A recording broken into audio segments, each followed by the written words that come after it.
Ok? Bem, bem-vindo a todo mundo. E, tem algo bom que não é nenhum aluno matriculado, porque eu sei que todos vocês estão aqui por interesse. Então, hoje eu quero falar sobre Aristóteles. O que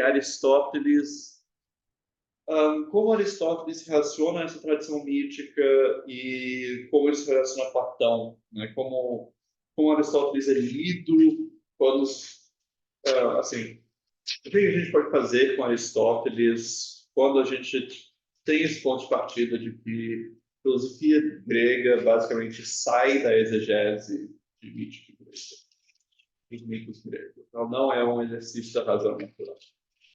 E então, com isso, eu já menciono um dos principais problemas na leitura de filosofia, que é justamente o conceito de razão natural, né, que é um conceito desenvolvido por cristãos para poderem explicar por que eles podem concordar e tomar conceitos de filósofos não cristãos. Não, nós temos a razão natural, né, o que a gente consegue entender por conta própria, e daí temos a revelação, né, a lei judaica, depois Cristo, que nos dão essas capacidades novas, essas informações, que algumas delas a gente teria acesso pela razão natural, mas não seria tão fácil, do que se não fosse pela revelação, e tem informações que a gente objetos de conhecimento que a gente não teria acesso sem revelação. Mas temos uma capacidade básica de raciocínio. O jeito de que a gente tem visto a história da filosofia grega, vendo Parmênides e Platão como pulando de assim essa questão do sempre ser os deuses, vai justamente ao contrário disso. Né? A ideia de ser não é algo dado, né? Não é assim a primeira intuição da mente, né? A primeira coisa que a mente capta simplesmente por ser uma mente humana. Não, vem de um certo contexto mítico. E, um, então, não o jeito que a gente trabalhou aqui não depende em nada de um conceito de razão natural que seria independente de uma revelação ou de uma mitologia. Isso é grande parte do impulso por trás de Vicente Ferreira da Silva e sua escola. Né? Os mitos realmente determinam tudo. Não temos uma capacidade de raciocínio que seria independente da população e dos mitos do modo como os deuses se manifestam. Um, de certa forma, o Aristóteles sempre foi um filósofo que foi preferido por aqueles que querem ver a filosofia como construção da razão natural, porque parece, à primeira vista, que os deuses não são tão importantes para ele. Ele não fala tanto deles como Platão, ele não nos chegaram mitos como os de Platão, nós perdemos os diálogos de Aristóteles. Cícero disse que eram melhor escritos que os diálogos de Platão, mas a gente não nos chegou fora algumas citações. E ah, Cícero cita uma versão própria de Aristóteles, do mito da caverna. E, mas, então, ele sempre foi o preferido. E isso tem consequências até hoje, tem consequências em Heidegger e na filosofia contemporânea, basicamente de que essa construção da razão natural tira o ser de um,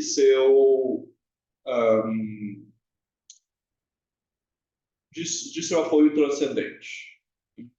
Claro, para cristãos que estão trabalhando em filosofias podem frequentemente ver, né, ser de alguma maneira como dependente de Deus, mas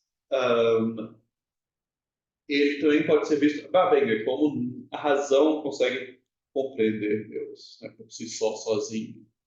e é o caminho até Deus, ou talvez até mesmo entre na sua definição, né, como essa ser subsistente, né, o ser ele mesmo subsistente, existente.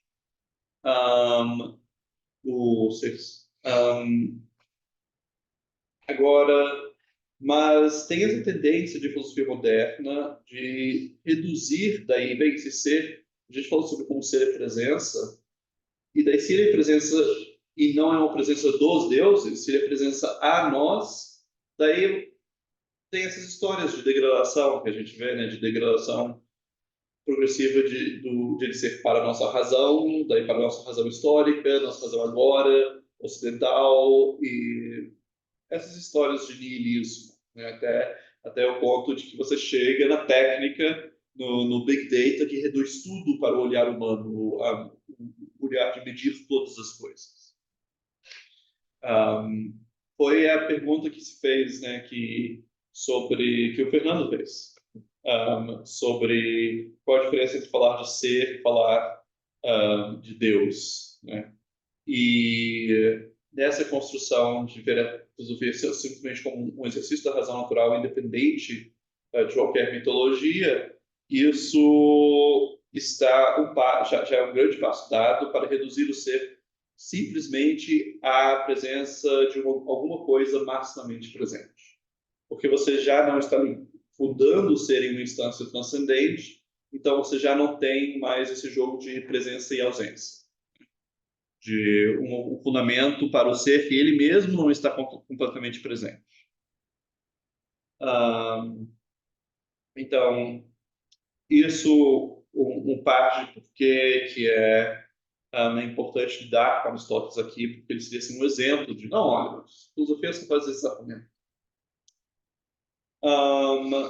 E o que eu escolhi fazer para ilustrar um pouco como Aristóteles é lido nessa tradição, eu peguei o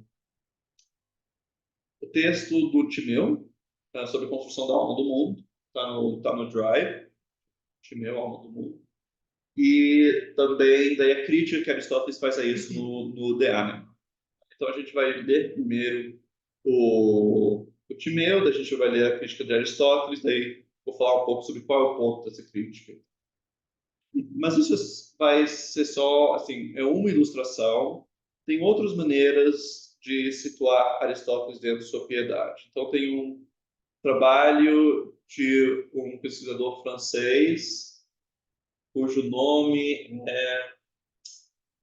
me escapa agora, mas em inglês é traduzido como Aristotle on the Theology of Living Immortals. Aristóteles, a teologia dos viventes imortais, em que ele realmente insere as teorias de Aristóteles, até mesmo sobre o primeiro motor imóvel e tal, dentro de crenças dele sobre os deuses, que ele menciona, que discute muito mais na ética eudêmia, na política, em outros textos que a gente não considera. E também tem textos tipo da metafísica que são fáceis de esquecer. Por exemplo, no livro Alfa da Metafísica, Aristóteles escreve que se os deuses fossem ciumentos sobre o seu próprio conhecimento, nós não poderíamos fazer metafísica. Nós só podemos fazer isso porque eles não são ciumentos, eles nos permitem conhecer isso. Justamente porque ele está tentando responder a um interlocutor que diria, não, mas isso é ciência divina, nós somos meros mortais, como é que a gente pode conhecer isso? Mas, então, eu quero ler isso com vocês. Então, vocês podem puxar aí o texto do Timeu, né, que começa, então, deixa eu, 30, em 34c. Então, em 34c, ele vai começar a falar da construção da alma do mundo, né? É chamada psicogonia. E a geração da alma do mundo, a gente pulou aqui a parte sobre a construção do corpo do mundo. E eu, sim, construção do corpo do mundo. E vamos ler, e vai ter muita coisa misteriosa. Vai ter muita coisa que vai ser difícil de entender. E é assim, não é o nosso ponto interpretar todos os detalhes desse livro. Vocês estão com ele aí? No que respeita à alma. Isso. Você pode começar a ler? No que respeita à alma, ainda que só agora a gente vai fazer duas pessoas. Não, isso aqui é um monólogo. Tá. Eu não tenho. No que respeita à alma, ainda que só agora vamos tratar de falar dela, não é posterior ao corpo. O Deus não os estruturou desse modo, como se ela fosse mais nova. Ao constituí-los, não permitiu que o mais velho pudesse ser governado pelo mais novo. Ao passo que nós somos muito mais afetados pela causalidade e, consequentemente, falamos também ao acaso. Já o Deus, graças à sua condição e virtude, constituiu a alma anterior ao corpo e mais velho do que ele, para dominar e governar, sendo ele o governado, a partir dos seguintes recursos e do modo que se expõe. Entre o ser indivisível, que é imutável, e o ser divisível, que é gerado nos corpos, misturou uma terceira forma de ser feita a partir daquelas duas. E quanto à natureza do mesmo e do outro, estabeleceu de igual modo uma outra natureza entre o indivisível e o divisível dos seus corpos, tomando as três naturezas, misturou-as todas numa só, e pela força harmonizou a natureza do outro, que é difícil de misturar com o mesmo. Procedendo à mistura de acordo com o ser, formou uma unidade a partir das três, e depois distribuiu o todo por tantas partes quantas era conveniente distribuir, sendo cada uma delas uma mistura de mesmo, de outro e de ser. Então, começou a dividir do seguinte modo: em primeiro lugar, retirou uma parte do todo, em seguida, retirou outra, que era o dobro da primeira, uma terceira, que corresponde a uma vez e meia a segunda e ao triplo da primeira, uma quarta, que era o dobro da segunda, uma quinta, o triplo da terceira, uma sexta, 8 vezes a primeira, e uma sétima, que corresponde a 27 vezes a primeira.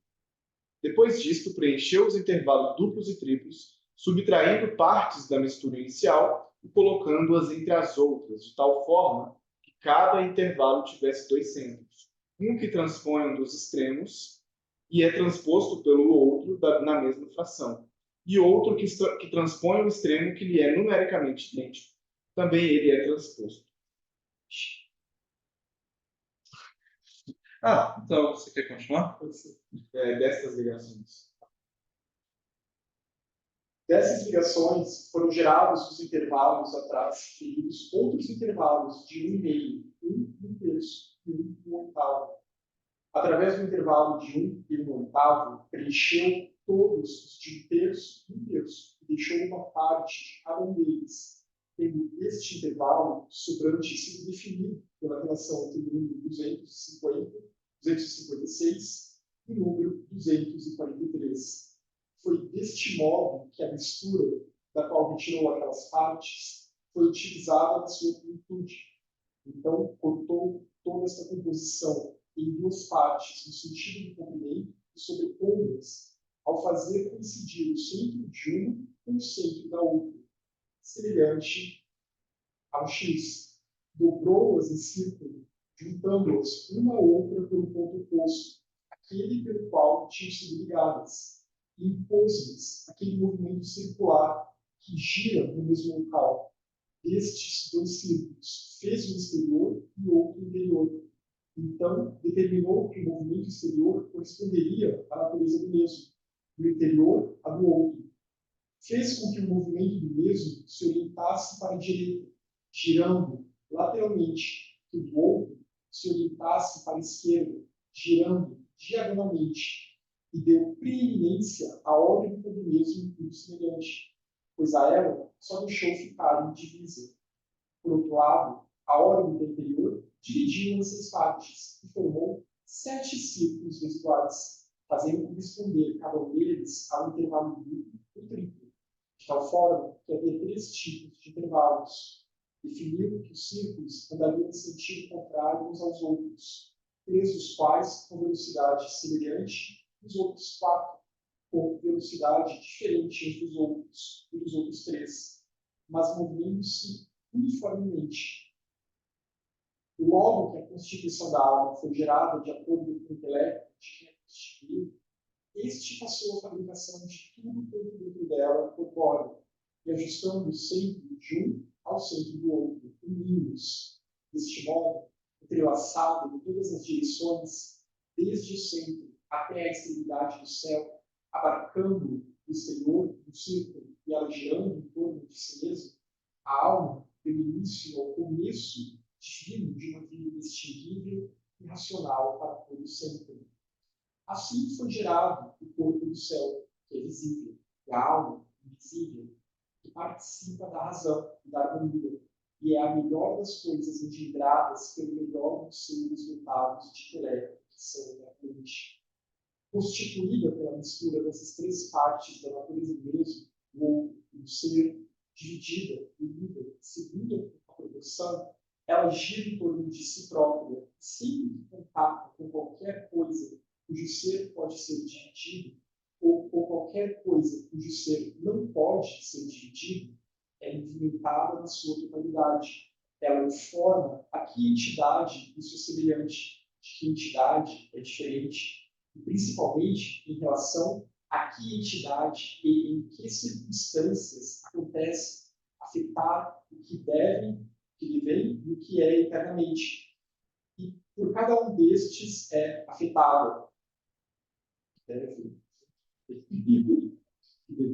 Posso continuar? Pode. Esse discurso, que é ele próprio verdadeiro, quer diga respeito ao mesmo, quer ao outro, sempre que é levado sem voz nem som para aquele que é movimentado por si próprio, converte-se num discurso sobre o sensível. E o círculo do outro, que se move em linha reta, dissemina-o por toda a alma e geram-se opiniões e crenças firmes e verdadeiras. Todavia, sempre que se aplica ao racional e sempre que o círculo do mesmo, que se movimenta com destreza, revela isto, é forçoso que daí resulte saber e intelecção. No que respeita àquilo em que se geram estes dois modos de conhecer, se alguma vez alguém disser que é outra coisa que não há alma, esse alguém estará a dizer tudo menos a verdade. Daí depois começa a parte que a gente já leu sobre a geração do tempo.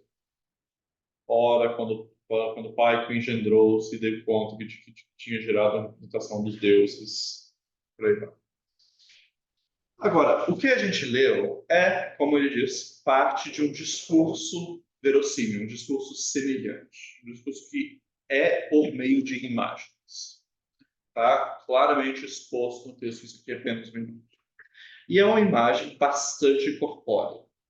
Tem uma substância feita de um terceiro gênero de ser mesmo e outro, entre o divisível e o indivisível, mistura esses, e daí a substância, ele faz porções para que nela estejam todas as proporções harmônicas, né, da música grega, aquela parte matemática difícil de entender, e daí ele corta isso no comprimento, e daí ele pega, então ele tem dois comprimentos, né? E daí ele põe no formato de um X ou de um Ri, né? Em grego, né? E então justamente um Ri, não um Psi, né? Mas então um pouco de distinção aqui, né? Seria tecnicamente um CH, né? Como é o Ri de Cristo. E daí ele vira as duas para que fiquem dois círculos. E daí ele dá eles movimentos contrários e ele divide o círculo menor interno em 7. E daí esses têm velocidades diferentes. 3 têm mais ou menos a mesma velocidade, os outros 4 têm velocidades distintas. E daí ele explica como o movimento dessas coisas, desses círculos, que é o círculo do mesmo e o círculo do outro, produzem conhecimento e opinião na alma, tanto sobre as coisas sensíveis, perceptíveis, quanto sobre as coisas que conhecem por intelecção. Isso, em suma, é a imagem. É uma imagem claramente apresentado numa imagem, também por várias razões, não só porque foi introduzido assim, mas como é que você mistura em uma substância ser mesmo e outro, como é que você corta isso, como é que o movimento vai gerar intelecção de coisas divinas e eternas. Tem mil coisas que são claramente paradoxais que você teria que interpretar isso. E vamos agora ver o que Aristóteles faz com isso, no The Anima. Está no Drive. Esse é o Timeu, assim, está diretamente meu sobre a alma. Então, deixa eu puxar aqui o do Aristóteles. E então, aqui temos a parte, né? Então, o da alma, né? Agora a gente tem um contexto bem diferente. A gente está em Aristóteles agora. Aristóteles justamente que tem a proposta de fazer uma ciência física que parte de definições, axiomas, consegue provar coisas, e não apenas produzir uma imagem verossimilhante. E o De Anima, Peripsyches, é um tratado que está dentro dos tratados físicos. Ele vem depois da física e o do mundo e de várias investigações sobre animais, ou antes, não tenho certeza sobre isso. Eu acho que talvez ele veio antes das várias investigações específicas sobre animais. Essa ordem das obras de Aristóteles não é uma ordem de escrita, é uma ordem curricular. Ele fala, como eu disse antes, como eu direi depois, mas a ideia assim é, idealmente eu vou dizer antes, ou idealmente eu acredito depois. Tanto que de vez em quando Aristóteles faz uma referência para algo que disse antes ou depois, a gente não sabe onde é que está. Isso pode ser porque a gente sabe que a gente não recebeu todos os textos. Né? A gente tem catálogo de textos de Aristóteles e desses títulos tem alguma coisa que não está entre os que não chegou. Mas também é justamente porque o que ele está se referindo é como se fosse uma ordem didática, né? Ideal. Então, e agora ele está no... Isso aqui é o primeiro livro do The Anima, sobre a alma, em que ele está criticando outras teorias da alma. Né, esse é método aristotélico, você começa com as opiniões comuns, as opiniões recebidas, e você critica elas, só depois você vai e monta a sua própria posição. E aqui, então, ele vai começar, a partir de 406b, 25, a criticar o Timeu. E ele está falando aqui especialmente de como outras teorias da alma explicam que a alma causa movimento. Né? Porque uma das ideias assim, naturais da alma, antes de ter uma definição científica, é simplesmente que a alma é o princípio da vida nos seres vivos. E uma das coisas que marcam um ser vivo como um ser vivo é que ele se mexe por si mesmo. Um animal é algo que se mexe por si mesmo, uma planta é algo que cresce por si mesmo, né, e não precisa de algo empurrando ele. Né? E daí, então, tem teorias que dizem que a alma mexe os seres vivos porque ela própria está em movimento. Né? Isso, Aristóteles vai criticar essa teoria. A visão final dele é que a alma é um motor imóvel. A alma não mexe, mas sem ela mesma está em movimento. Ele acabou de criticar a teoria de Demócrito, né, que é dizer que a alma, então, é uma espécie de átomo que está se mexendo dentro do corpo, e como ela mexe dentro do corpo, ela daí também produz movimento no corpo.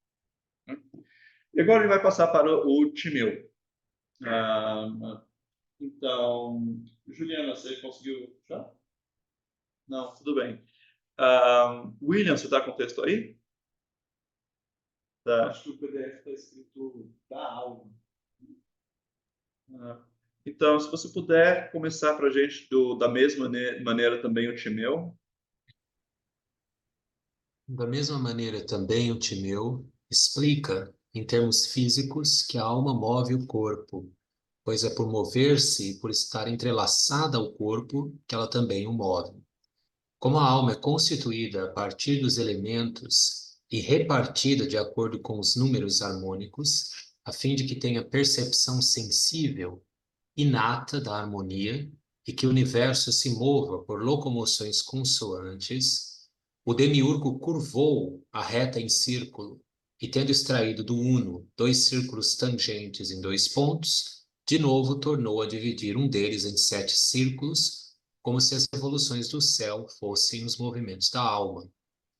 Em primeiro lugar, contudo, não é acertado dizer que a alma é uma magnitude, pois claramente Platão quer que a alma do universo seja tal como o que é denominado porventura de intelecto, e certamente não quer que seja como a parte perceptiva ou como a desiderativa, pois o movimento delas não é locomoção circular.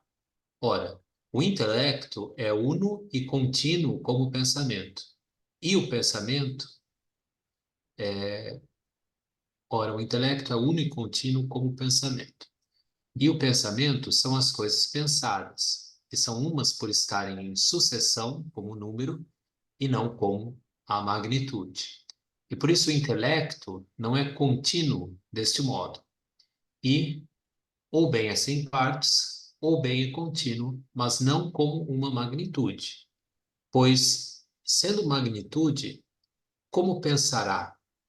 Por inteiro ou por alguma, não importa qual, de suas partes. Se por parte, ou pensará segundo uma magnitude ou segundo um ponto, se é que se deve chamar de parte um ponto. Se pensar segundo um ponto, e estes são ilimitados, é claro então que jamais percorrerá a todos. Se pensar, por outro lado, segundo uma magnitude, pensará o mesmo muitas ou ilimitadas vezes. Mas é evidente que ele pode pensar uma só vez.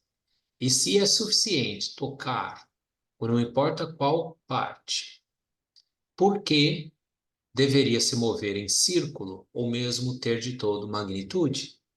E se é necessário que pense tocando com o círculo inteiro, o que seria o contato para as partes? Além disso, como pensará o que tem partes com o que não tem partes e o que não tem partes com o que tem? É necessário que o intelecto seja o tal círculo, pois o movimento do intelecto é o pensamento e o movimento do círculo é a locomoção circular. E se de fato o pensamento fosse locomoção circular, também o intelecto seria o círculo no qual a locomoção circular seria o pensamento. Mas então, o que pensaria sempre? Pois deveria, uma vez que a locomoção circular é eterna. Para os pensamentos práticos, contudo, há limites, pois todos são em favor de outra coisa. E os pensamentos teóricos, por sua vez, são limitados de maneira similar por enunciados. Ora, todo enunciado ou é definição ou é demonstração. No que diz respeito às demonstrações, elas não só partem de princípios, como têm um fim, o silogismo ou a conclusão, e o silogismo ou a conclusão. E se não alcançam o seu fim, também não retornam novamente ao princípio, mas progridem em linha reta, assumindo sempre um termo médio um extremo. A locomoção circular, ao contrário, retorna novamente ao princípio. As definições, por sua vez, são todas limitadas. Além disso, se a mesma locomoção circular se repete muitas vezes, também muitas vezes deverá pensar o mesmo. Aliás, o pensamento mais parece um certo repouso, um deter-se do que um movimento. E o mesmo se dá com o silogismo. Tampouco é feliz o que não é fácil e é forçado. Ora, se o movimento não é substância da alma, a alma se move contra a natureza. Também é penoso estar misturado ao corpo e não poder se libertar. Além do mais, é evitável. Se de fato é melhor para o intelecto não existir com um corpo, como se costuma dizer, e é amplamente aceito pela maioria. Não é clara ainda a causa de o céu locomover-se em círculo, pois nem a substância da alma é causa de locomover-se em círculo, mas ela se move assim por acidente, nem o corpo é causa, mas antes a alma. E, na verdade, tão pouco se diz que é melhor assim, embora fosse preciso que o demiurgo fizesse a alma locomover-se em círculo pela seguinte razão, que é melhor para ela o mover-se do que o repousar, e mover-se deste modo e não de outro. Mas, já que tal exame é mais próprio a outras discussões, deixemo-lo por ora. É aí. Obrigado. Então, vocês veem o que Aristóteles faz. Ele toma a imagem inteiramente literal, né? Ele critica ela dessa maneira, ele dizendo, mas como que você pode dizer que a alma é uma magnitude, é um comprimento, né? Não faz sentido isso, você dizer que pensamento é um movimento circular, e daí os argumentos poderíamos entrar em detalhe neles, né? Mas não importa tanto aqui, mas você vê, ele diz, bem, se é um comprimento, então ele está pensando ou com uma parte do comprimento ou com os pontos. E daí se é pelos pontos, daí tem esse absurdo. Se é pelas partes, tem esse outro absurdo. E se é um movimento circular, é um movimento perpétuo. Mas o movimento perpétuo, mas o pensamento sempre chega a um fim, né? Todos os argumentos são nesse sentido, de criticar a imagem, né? E como, então, entender Aristóteles? Aristóteles realmente achava que Platão, assim, queria dizer isso literalmente? Provavelmente não. Provavelmente não, porque, bem, ele não só tinha acesso ao texto, que deixa claro que é uma imagem, que é um discurso por meio de imagens, mas ele tinha acesso ao Platão ele mesmo. Mas o ponto de uma crítica dessas é então dizer, propor um desafio a Platão ou ao defensor de Platão de me dê uma interpretação plausível dessa imagem, né? Como é que você pode transformar essa imagem em realmente uma imagem da alma? E por isso, e foi assim que Aristóteles foi lido depois por outros platonistas. Eles aceitaram o desafio, por assim dizer. Eles aceitaram o desafio das críticas de Aristóteles a Platão, não tanto quanto, bem, Aristóteles mostrou que Platão está errado, pronto. Mas Platão fala em imagens e Aristóteles critica a interpretação mais literal dessas imagens.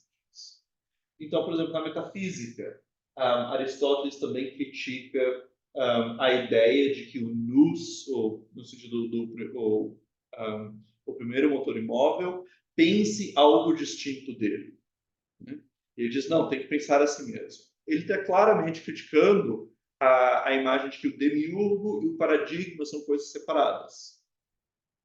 Nós vimos como Parmênides, ele mesmo, já dá subsídios para criticar isso.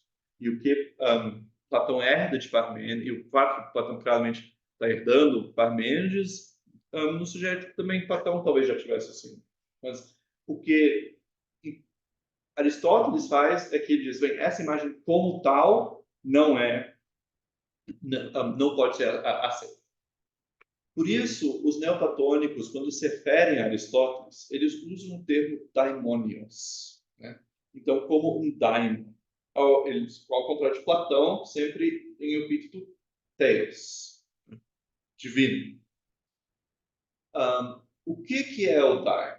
O daimon é o espírito que media entre mortais e imortais, né? Entre mortais e deuses, entre o impuro e o puro, porque só o puro pode tocar o puro. Então, ele também é conectado com a purificação. O daimon de Sócrates é um espírito que sempre impede ele de fazer algo que ele vai se arrepender depois. Por isso também existem essas interpretações do daimon simplesmente como uma consciência. Mas, então, eles viam Aristóteles como tendo justamente dentro dessa tradição mítica, o que Aristóteles está fazendo é purificando pela razão, pela crítica, a nossa leitura imediata demais das imagens. Ele está, no fundo, fazendo para Platão o que Platão faz para Homero e Hesíodo. Se Homero e Hesíodo parece que eles retratam os deuses como seres humanos cheios de afetos e com corpos no espaço e tal. E daí a gente vai para Platão e Platão diz, não, olha, pensa, né? Algo que sempre é não pode ser desse jeito. Os deuses não podem mudar de forma, eles sempre são causas de coisas boas, eles não produzem mentiras. Mas daí Aristóteles chega e diz, Platão diz que tem alguma coisa parecida com um cavalo entre as coisas que sempre são. Isso não funciona, por N razões. Por exemplo, quando você define algo físico como um cavalo, você tem que fazer referência à matéria, àquilo do qual ele é constituído. Ora, as formas não têm matéria. Então, você não pode ter uma forma separada do cavalo. Isso é uma de várias críticas. Então, Aristóteles critica Platão por eles, de alguma forma, ainda fazer as coisas divinas parecidas demais com é, é um pouco como a frustração que Kant teria tido com Swedenborg. Swedenborg, místico sueco, homem de 3 vidas. Uma vida ele é um grande engenheiro, outra vida um grande poeta, e daí na terceira vida ele é um grande místico. E ele vê anjos e tal, ele escreve tudo aquilo. Então é alguém que promete muita coisa. Ele promete conhecimento sobre o mundo divino, o mundo suprassensível. Mas aí você lê aquilo e é apenas outra cópia desse mundo. É como se alguém escrevesse aqui, você pegasse um romance espírita e diz, pois é, os espíritos não sei se isso realmente como estão, desculpa. Mas, sei lá, eles estão em outro planeta e lá tem um shopping que nem o Brasília Shopping aqui. É apenas uma reprodução. E Aristóteles está criticando isso em Platão também. Sua imagem do que é divino é apenas uma reprodução daquilo. Da mesma maneira que Platão já estava criticando Homero e Hesíodo. Cara, a gente viu que essa crítica de Homero e Hesíodo é uma crítica que tem uma abertura para a alegoria. É uma crítica que que não é destrutiva, não é estamos fazendo agora filosofia, não estamos fazendo mais teologia, não estamos fazendo mais mitologia, estamos fazendo outra coisa. Não, é simplesmente que essa linguagem precisa ser interpretada da maneira correta. E, de novo, Aristóteles vai e toma mais um passo nisso. Ele diz, não, essa linguagem tem que ser mais precisa. Tanto que Aristóteles não nega, por exemplo, que haja ele não tem um argumento contra todas as formas separadas, contra que nada possa ser um objeto inteligível que exista separadamente. E, em específico, o primeiro motor imóvel dele, o nous, né, que é a causa da mudança de todo o cosmos, parece ser algo inteligível e que existe separadamente. Mas é algo bem específico. Ele só pensa a si mesmo, ele é nous. Poderíamos até pensar que ele é a forma de nous. Forma no sentido platônico. É essa forma que sobreviveu, por assim dizer. Então, Aristóteles aí está realmente em continuidade com Platão. E ele é, né, se vê, em alguma medida, como um platonista. Ele não é um membro, ele tem severas críticas à academia, né? Aos sucessores de Platão na academia. Em particular, ele acha que eles estão herdando, continuando as partes do legado platônico que não funcionam. Então, eles estão se preocupados com a teoria dos princípios, com o uno e a díade, e a ideia que você pode derivar todas as formas a partir disso. E ele acha que todo esse projeto não vai para frente, por 1000 razões. Mas ele está continuando o projeto antimeu. Ele está continuando com o projeto de mostrar que tudo aqui é uma visão do mundo teleológica. Podemos encontrar para tudo uma razão que, em última instância, é o desejo, a boa ordenação de tudo para o bem, que explica que o mundo é do jeito que é. Então, isso é outra veia platônica que está continuando. E nisso, de novo, ele não faz isso como uma quebra necessariamente aos mitos. Ele sim faz referência aos mitos como nos mitos a gente tem isso, mas de uma maneira tosca, né? Então, eles né, contavam histórias sobre os deuses e tal, que parece que eles tinham afetos morais, mas ele acha que isso, na verdade, também na política é importante para cultivar virtudes nas pessoas, das crianças. Tem essas histórias, mas eles também falavam coisas acertadas, por exemplo, que as primeiras substâncias são divinas. Né? E nesse sentido, realmente parece que Aristóteles está interessado nessas primeiras substâncias, são esses primeiros motores imóveis. Então, sabe, isso sem falar em outros testemunhos da piedade de Aristóteles, que tem,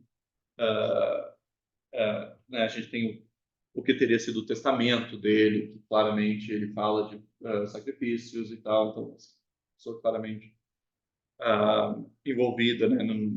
Não é uma imagem de um filósofo hoje em dia que vive na universidade, não tem nenhuma atividade piedosa. Então, enfim, eu acho que essa crítica de Aristóteles ao Timeu deixa isso muito claro. O que ele está criticando realmente é a imagem.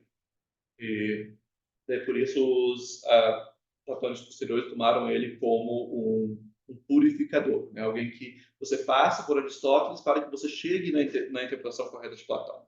Da mesma maneira que você passa por Platão para chegar na interpretação correta de Homero e Hesíodo. Então, sim, isso, enfim, era como se fosse minha palestra de hoje. Mas eu abro agora para perguntas sobre o que eu acabei de dizer e sobre o curso inteiro também. Deixa eu abrir aqui o chat, se tem alguma coisa.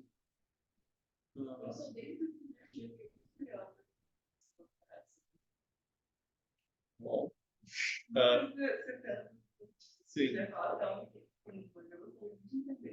Então, o meu doutorado foi sobre Próclo, esse filósofo platonista do século V, que, então, ele, de fato, ele desenvolve uma interpretação sistemática de Platão, dos mitos, e ele acha que o tempo é um deus, e tempo também é uma causa, coisas acontecem porque é hora de acontecer.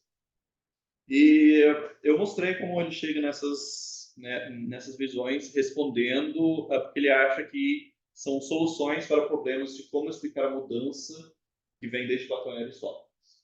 De novo, na verdade, é muito do processo que ele faz, é justamente o processo que eu acabei de dizer.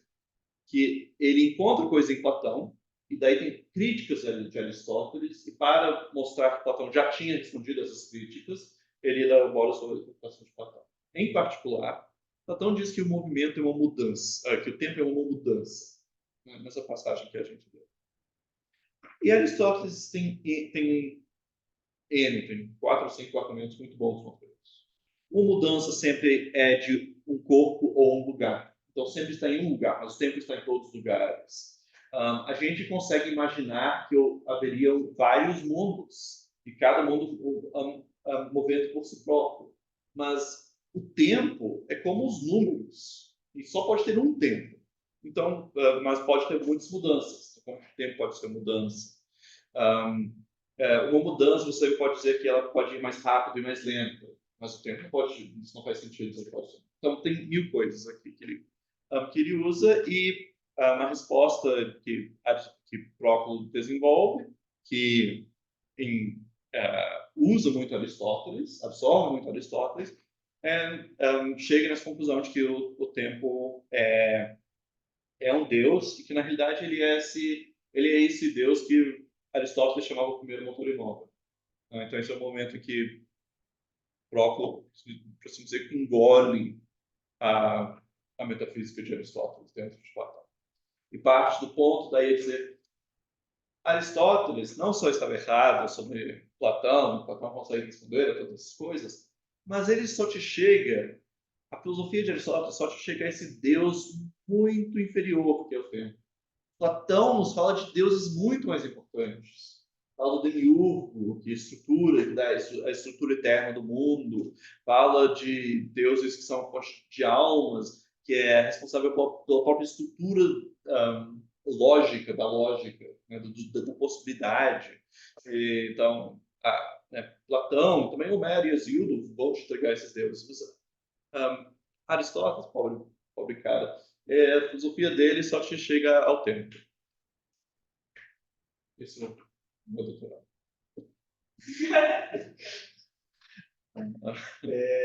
Eu queria entender melhor a parte que você fala do daimon. Eu acho que ou eu me perdi, ou você falou de forma muito sucinta, mas eu queria entender o que é, de fato, é o daimon, Aristóteles, como ele percebe.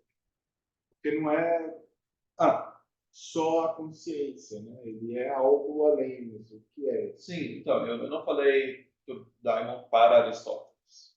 Só para o que eu estava falando era os platônicos posteriores. Eles chamam Aristóteles de daimônico. Entendi.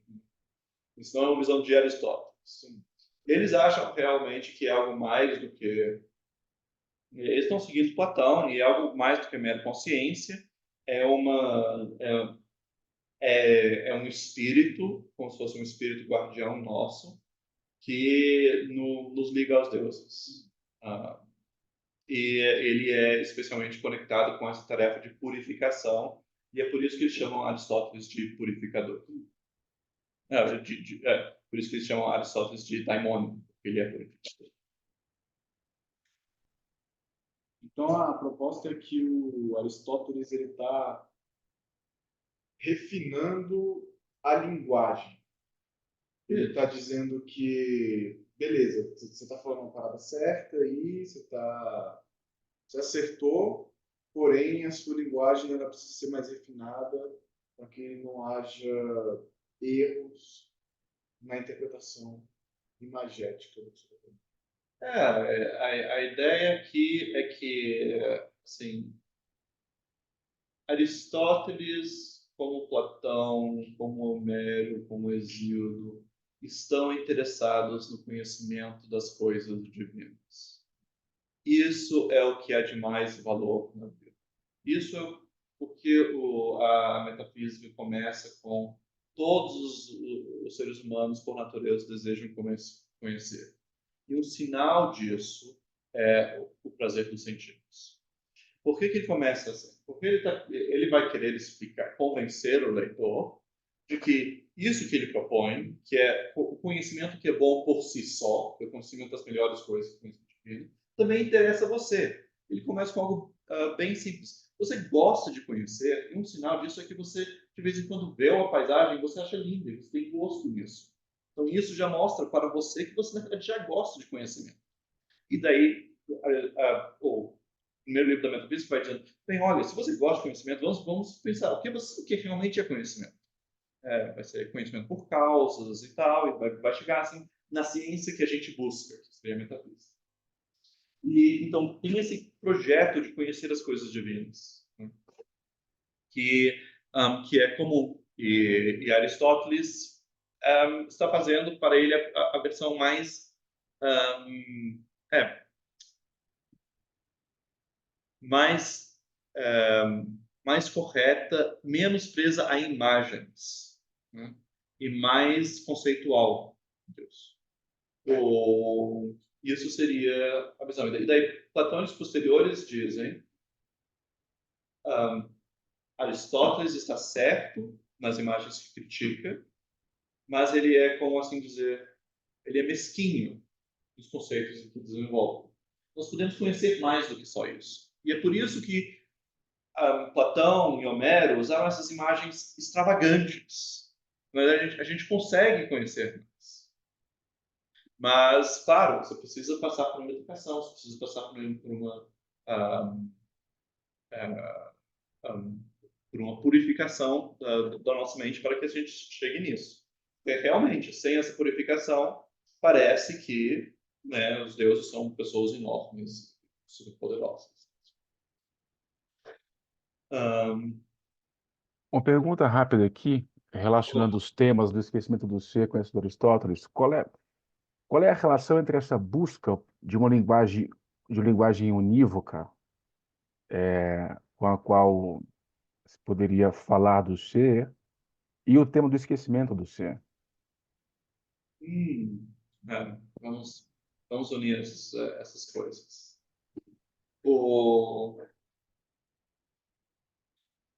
Então,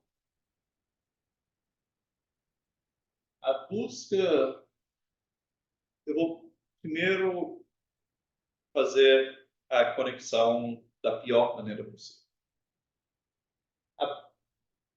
Então, de novo, o tema do esquecimento do ser é que filósofos substituíram a pesquisa da presença, e o que é a presença, por buscar o que é maximamente presente, né? E pelo ideal de que tudo deve ser maximamente presente, que acaba chegando nessa ideia de Big Data, que tudo tem que ser medido toda hora e transformado, e estar tudo disponível para um olhar que nem é mais humano, né? Nem é mais humano. São esses algoritmos. Então, a ideia de... Então, a maneira pejorativa de fazer essa conexão é dizer buscar os termos unívocos é o primeiro passo para fazer isso. Porque você quer termos que queiram dizer... você está tentando arrancar a linguagem de sua dependência no mito. Arrancar a linguagem de sua dependência na poesia e do modo como ela se oferece. Você quer controlar a linguagem, né? Um desejo de possessão, de controle. Então, isso assim, já é o primeiro passo. Se olharmos para Platão, a gente viu que a crítica, por exemplo, a ambiguidade dos mitos tem um contexto educativo, didático muito claro. É que a gente está falando com criança que não vai conseguir distinguir entre o sentido e a aparência. Pode muito pensar que Platão estava errado sobre crianças, mas isso é a tese, isso é o que funciona. Ele dizer, não, os mitos têm que ser unidos, tem que ser claro. Se um Deus aparece, tem que ser um Deus bom, tem que ser um Deus bonzinho, não pode causar mal, ele não pode ficar se fingindo e mentindo. Essas coisas não podem. Mas na nossa cidade, a gente vai contar mitos para crianças. E esses mitos vão formar essas crianças. Então, de maneira alguma, aqui tem o projeto é de você tirar. Também tem isso é uma motivação. Outra motivação, claro, é a busca pelo conhecimento. Ele quer isso está naquelas fases do conhecimento, né, e as imagens, elas sempre são assim, você não sabe realmente o que você está sabendo. Se você conhece uma imagem, a imagem é ambígua entre ela mesma e o original. Então, se você quer ter acesso aos originais, Daí você quer superar essa linguagem imagética. Mas, de novo, isso quer dizer não necessariamente que você quer ter controle sobre esses termos. Você não precisa ter essa interpretação. Pode ser que você quer de alguma maneira a companhia dos deuses. Esse seria o exercício do nous. E não é algo que seria seu. Você seria deles. Lembramos que as próprias imagens de Homero e Hesíodo são supostos produtos da inspiração divina. Então, esse mesmo nous pode resultar em imagens ambíguas. Então, isso. Então, tendo dito tudo isso, para responder a sua pergunta, a busca por termos unívocos desempenha um papel na narrativa do esquecimento do ser, mas a gente vê que ela tem outras razões e que não precisamos inseri-la nisso. Foi bom? Ok.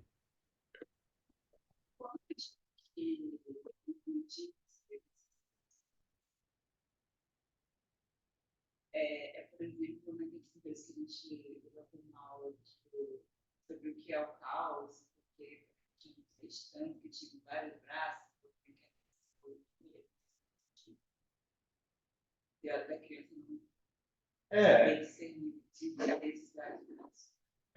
No sentido que ela sabia discernir que esses vários braços, mas assim, mais do que ela não consegue discernir os significados de algumas imagens, é que ela não consegue discernir que, por exemplo, que uma imagem má, que parece má, por exemplo, um deus atacar outro, né, ferir outro, na verdade seria uma imagem de algo que não é mal. Ou isso acontece muito, a gente viu, né, Gon caçando Urano, ele está particularmente preocupado com esse tipo de imagens morais.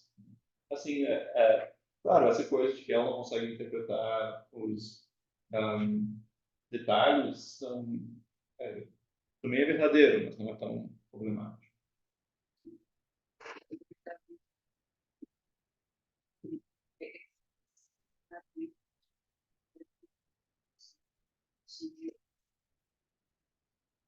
Que era mais ligado a entender de fato.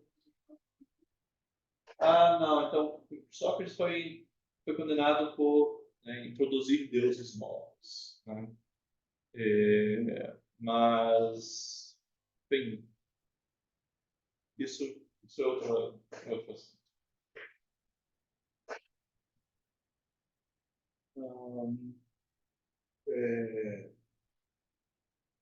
Eu estou tentando formular aqui, mas acho que conforme eu falo, talvez vai se formular. Até o momento que minha boca simplesmente vai cansar de falar.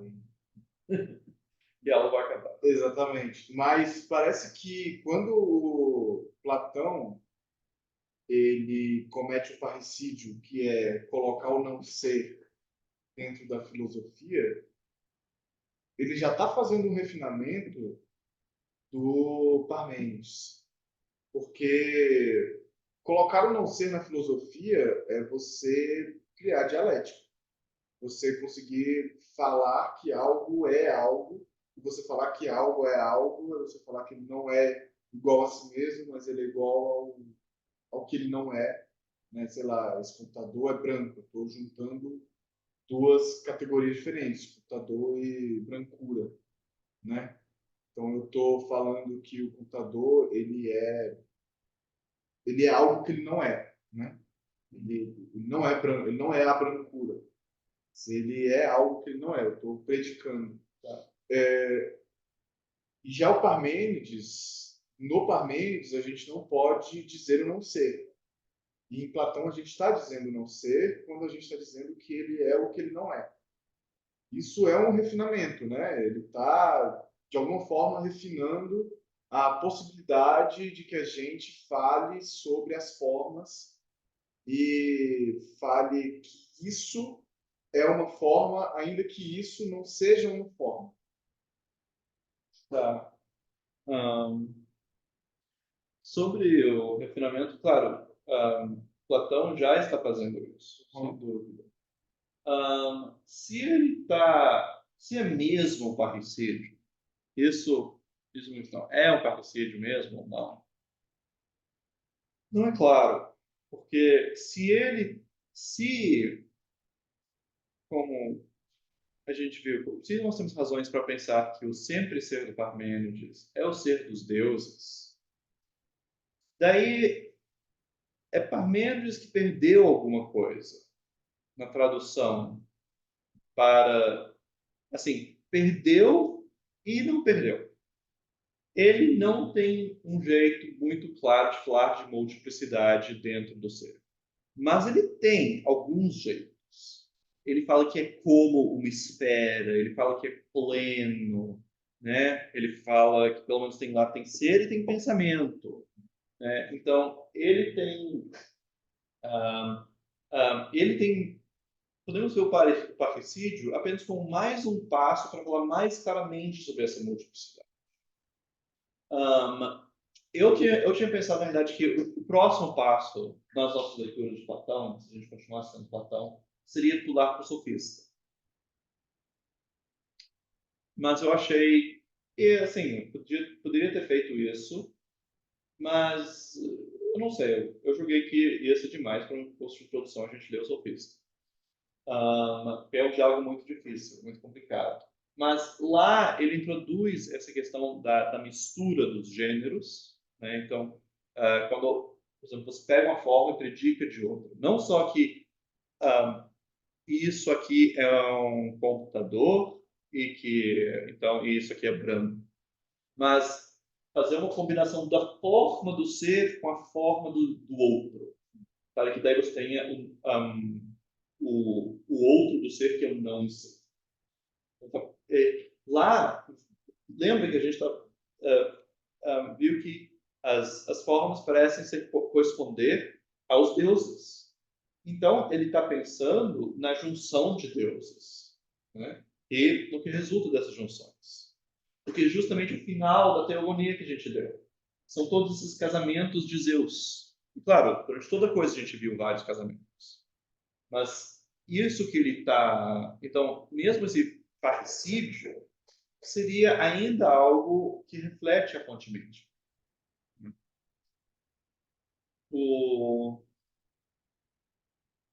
Eu acho que o esquecimento do ser, que, sei lá, pode se iniciar a partir de Platão, e aí a gente, para voltar ao ser, a gente teria que voltar a Heráclito, Parmênides, como Heidegger pretende, é a ideia, né, parte da ideia de que quando a gente predica algo por meio da linguagem não poética, a gente está comparando ser com linguagem, que são coisas distintas, e a gente está colocando o ser na linguagem, e colocar o ser na linguagem é você colocar ele sempre disponível. Mas aí tem vários... Que é algo que o Parmênides não faz, ou faz. Não, então, justamente, você não diria que ele faz isso, né, já que o discurso dele foi dado pela deusa. Perfeitamente. Né? E você não diria que Hesíodo faz isso, porque o discurso dele é dado pelas musas. Mas Platão faz, porque É ele que está falando, mas, bem, não é ele. Tá exatamente. Não é. Sócrates tá falando. É Sócrates, os vários personagens de Sócrates. O Pedro, ele diz, nossa, foi inspirado de onde isso veio. E Timeu diz, olha, no começo de tudo que a gente faz, a gente sempre tem que começar com uma oração. E daí ele dá o monólogo dele. Na República, Platão diz que as mais importantes leis da cidade são sobre os oráculos e os deuses. E ele não determina isso. Ele diz, lá em Delphi eles têm que determinar isso. né? Então, assim, claro, tem gente que teve um Platão assim, mas é porque isso sai da tradição de razão natural. Você dizer, isso aqui é filosofia. Então, as únicas coisas que valem a pena a gente levar a sério aqui são os argumentos. Todas essas referências a, nossa, eu fui inspirado agora, vamos orar, vamos fazer essas leis sobre os deuses, isso não importa para o texto, você pode ignorar, né? Mas se você leva tudo isso em conta, daí não acontece o que você disse. Que simplesmente porque a coisa entrou para a linguagem, ela ficou totalmente disponível para nós. Porque a linguagem não é totalmente disponível, né? A linguagem vem dos deuses, vem das musas, vem... Eu acho que você transformar enfim, aí é pensando indexicalmente, talvez. Mas você pensar em substantivos é você tornar o ser disponível a todo tempo. Você pensar em substantivos, você falar que Vou pegar pegar uns dois. isto é árvore. É você transformar. E aí, voltando à primeira aula, né? Você falar que isto é árvore, isto é montanha, é você disponibilizar o ser, tornar o ser um dispositivo que vai ser sempre acessível, e você esquece a face oculta do ser, que é o Nakuma, que é ser uma multiplicidade de coisas que não são montanha. Tornar um substantivo falar montanha, você joga luz em uma única face, fala que essa face é a única face. E você esquece a multiplicidade de faces que esse ser tem. E isso é você tornar disponível o ser. Você transformar o ser em um dispositivo, em uma gestel, seja. Tá. Capaz. E aí talvez o Platão não faça isso. Mas então, Platão não faz isso. E daí a questão fica, quem faz isso? Uhum. É uma história da metafísica contada por Heidegger. É uma história de metafísica contada por Heidegger. Talvez só Spinoza fez isso. Porque a questão aqui, o que você chama de substantivar, é dizer realmente que existe aqui um ser que ele é dado por si mesmo. Ele se manifesta e ele não tem, como se diz, uma face oculta, uma outra face. Enquanto a filosofia se inspira em revelação, em mitologias, que é a maior parte da filosofia.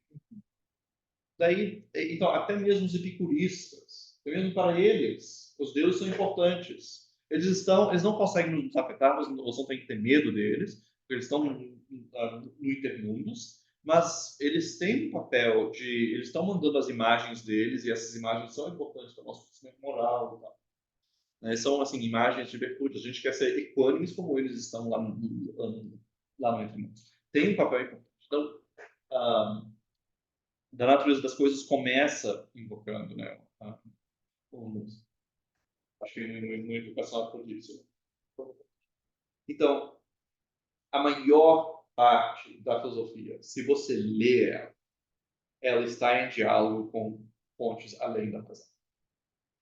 E é algo que poucas pessoas, e as pessoas mais modernas fazem, dizer, não vamos fazer agora tudo racional. Tá? Spinoza é o exemplo disso.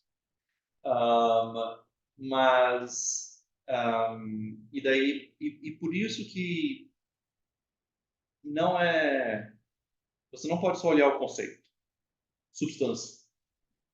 Você tem que ver quais são os fundamentos dessa filosofia. E se essa filosofia, né, começa com um Deus além da razão, seja ele um Deus ou vários deuses, daí você, assim, você não pode dizer, isso aí é substantivismo, isso aí está comprometido com o esquecimento do ser. O esquecimento do ser criado é criado pela sua religiosidade de não levar essas partes a sério. Ela está no olho de quem vê, ou na cegueira de quem não vê. Desculpa pelo menos. Não, não, mas mas é importante também levar em consideração falando de Heidegger, né?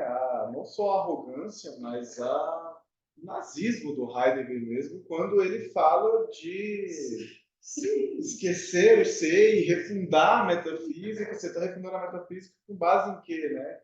A partir do quê? O que você quer fazer em cima dessa refundação, né? Qual é a metafísica que você quer fazer em cima da refundação? Que é o nazismo. Ai. Não, mas porque isso faz parte das discussões que eu tenho com um amigo, que é isso, né?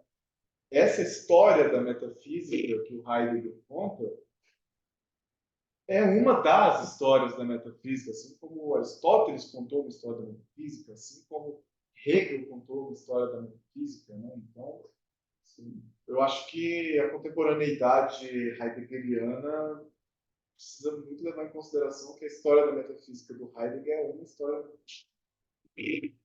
De fato, isso você levanta me permite falar um pouco sobre a tradição vicentina.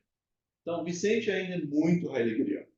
Ele ainda é muito comprometido com uma espécie de narrativa de esquecimento do ser. Ele liga isso ao cristianismo, né? Ele liga claramente ao cristianismo, que ele acha que justamente lá é o Deus que tenta que se faz humano, que se faz completamente compreensível. Então, daí entra justamente para elimina a transcendência. E nesse sentido mesmo, Spinoza acaba sendo, né, o Cristo dos filósofos. Ele é o filósofo que realizou essa expressão completa, essa imanentização.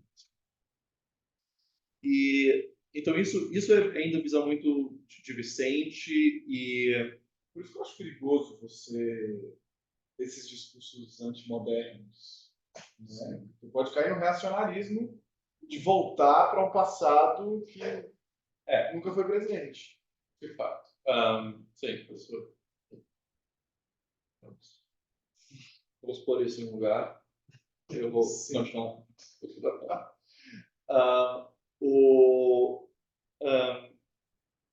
Então, mas ao contrário de Heidegger, ele não volta para Parmênides ou Heráclito, ele volta para os mitos. Já pessoas depois dele, tipo Eudoro de Souza, especialmente já tocando, já vem muito mais continuidade entre a filosofia e a mitologia. E isso tem a ver também, eles mesmos não pesquisam neoplatonismo, mas estão numa veia neoplatônica.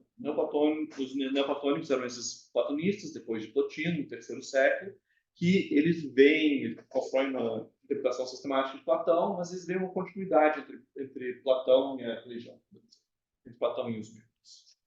E quando Eudoro e já eles leem Platão assim e leem os mitos assim, eles já estão numa veia mais neoplatônica. E o neoplatonismo é uma corrente enorme da história da filosofia que simplesmente desaparece da narrativa heideggeriana. Ela não está lá. Heidegger conhecia esses autores, porque um dos primeiros cursos que ele dá é sobre Agostinho. Agostinho é um neoplatônico cristão. Ele fala sobre a importância dos platônicos para ele, sobre Plotino e tal. Então, ele conhecia isso, mas aí, nas narrativas posteriores, quando começa a desenvolver as coisas de esquecimento do ser, ele não os menciona. Então, tem um elemento aí de ocultação proposital. Heidegger tem toda uma teoria do silêncio, tem coisas que você tem que ficar quieto sobre, que isso é uma de explicar as coisas, e você poderia... Então, provavelmente tem algo mais interessante aqui do que dizer simplesmente esse cara é um canalha. Tem provavelmente algo mais interessante acontecendo aí. Mas, realmente, tem essa omissão e é em certa medida proposital. E isso daí também explica um pouco as deficiências dele, as deficiências daí de Vicente também, as soluções. Por que é tão importante agora está saindo a obra mais didática do neoplatonismo, dos elementos da teologia em português? E deve sair agora no primeiro semestre. pela editora Odisseus.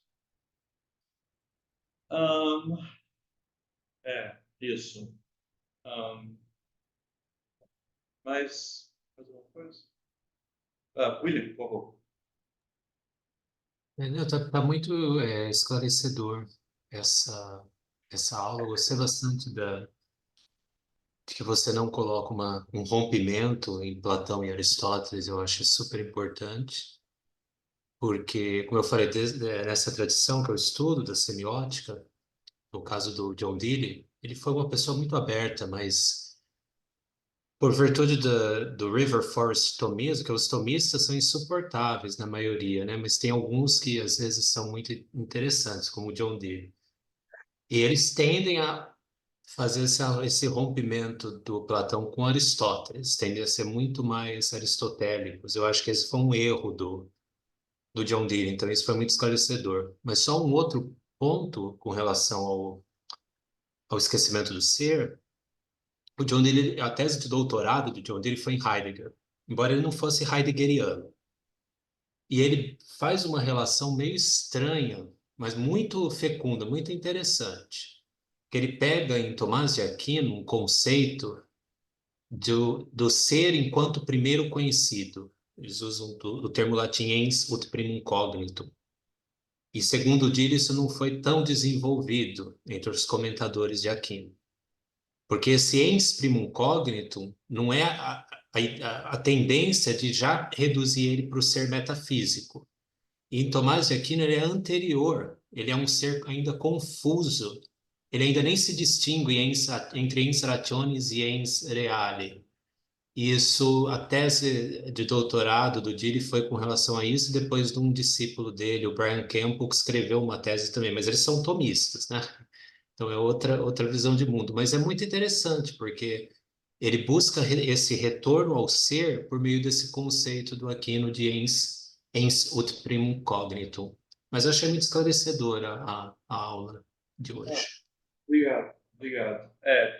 De fato, ah, mas eu imagino que essa ligação com, assim, esse foco no ens primum cognitum daí tem a ver com essa corrente de tomismo transcendental, do Marechal e tal. Acho que o tomismo do Dewey é bem particular, é um tomismo semiótico, né, que eles chamam. Eu acho que não é do Marechal. Eu acho que não, mas Mas, não sei. de alguma maneira, esse movimento de mexer para, assim, de considerarmos ainda, assim, algo anterior à distinção entre real e conhecido, ou real e meramente racional, é também um movimento, assim, da filosofia transcendental como um todo desde Kant. Acho que antes da gente começar a fazer filosofia, a gente tem que considerar simplesmente inteligibilidade, né? E diferentes pessoas fazem isso. E isso também está um pouco por trás da ideia heideggeriana. Se nós temos acesso às coisas, tem alguma presença. E a gente está esquecendo de focar nessa presença, né? E, claro, Heidegger acha que só a maneira dele de focar nessa presença que presta. Mas ele não foi o único de fazer essa mudança. Então, por exemplo, em outra aula, quando a gente estava lendo Parmênides, ensinei o Louis Davel, né, que é outra pessoa, um metafísico francês, que a presença também, ele tem livros inteiros só sobre presença. Ele está... E também por isso que eu mencionei em outra aula que eu acho que, assim, dá em certos contextos traduzir esse on grego por presença. E uma pessoa uma vez me criticou dizendo, não, mas isso é puro heideggerianismo, coisa, depende das teses erradas.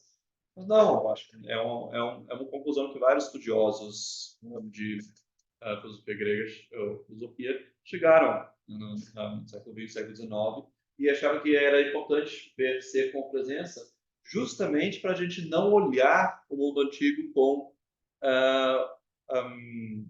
olhos modernos. Porque nos nossos olhos modernos, a gente ouve ser e pensa, coisa real, coisa, né?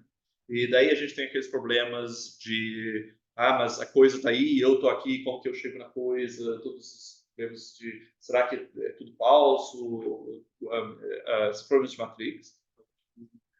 E daí dizer, não, mas para eles serem da presença é uma maneira de dizer, para eles não tinha esse problema, porque eles sempre estavam dentro do acesso. Não é, justamente, não é impor uma interpretação estranha, não é uma tentativa de impor olhos modernos nos gregos, mas é justamente de encontrar neles algo que a gente não tem.